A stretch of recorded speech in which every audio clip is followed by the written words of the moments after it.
సొంత రాష్ట్రంలో కానీ పక్క రాష్ట్రంలో కానీ నీటి వివాదాలకు సంబంధించి పదే పదే చర్చలు జరుగుతున్నాయి. నేను ఈ వేదిక మీద నుంచి ఈ రాష్ట్రంలో ఉండి పక్క రాష్ట్రంలో రాజకీయ పార్టీలలో ఉన్న ప్రజాప్రతినిధులకు ఒక సూచన చేయదలుచుకున్నా, ఒక విజ్ఞప్తి చేయదలుచుకున్నా.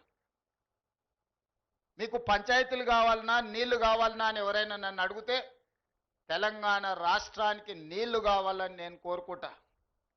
మీకు వివాదాలు కావాలన్నా మీకు పరిష్కారం కావాలన్నా అంటే నేను పరిష్కారం కోరుకుంటా. నీళ్ల వివాదం ముసుగులో రాజకీయ ప్రయోజనం పొందాలి అని మా ప్రభుత్వం మా పార్టీ భావించడం లేదు. రెండు రాష్ట్రాల మధ్యలో ఉండే సమస్యల్ని శాశ్వతంగా పరిష్కరించాలి అని తెలంగాణ ప్రత్యేక రాష్ట్రాన్ని శ్రీమతి సోనియా గాంధీ గారు కాంగ్రెస్ పార్టీ ఇచ్చింది. కాబట్టి నీళ్ల విషయంలో వివాదాలు, నీళ్ల విషయంలో రాజకీయ లబ్ధి కోసం ఆలోచన చేయొద్దు.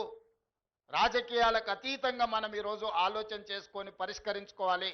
ఈ పరిష్కారాలకు చర్చలు ఒక్కటే పరిష్కారము.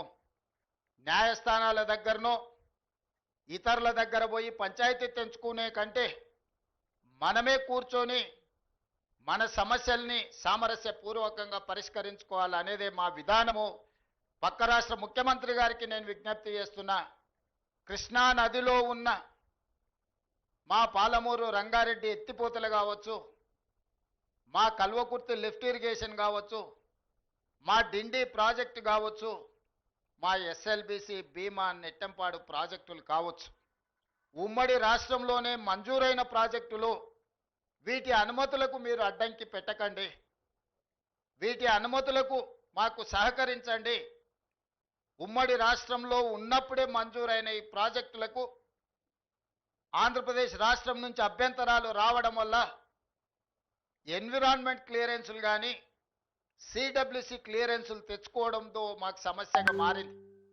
ఇవి రాకపోవడం వల్ల మాకు రావాల్సిన బ్యాంకులో నుంచి రుణాలు కానీ కేంద్ర ప్రభుత్వం అందించాల్సిన సహాయం కానీ యాక్సిలరేటెడ్ ఇరిగేషన్ బెనిఫిషియరీ ప్రోగ్రాంలో కేంద్ర ప్రభుత్వం 60% నిధులు ఇవ్వడానికి అవకాశం ఉన్న ప్రాజెక్టులు మాకు రావడం లేదు.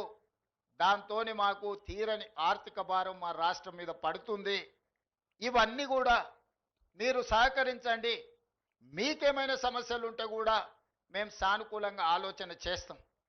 మేము వివాదం కోరుకోవడం లేదు. నేను మరొక్కసారి ఈ వేదిక మీద నుంచి చెప్పదలుచుకున్నా, నేను శాశ్వత పరిష్కారాన్ని కోరుకుంటున్నా.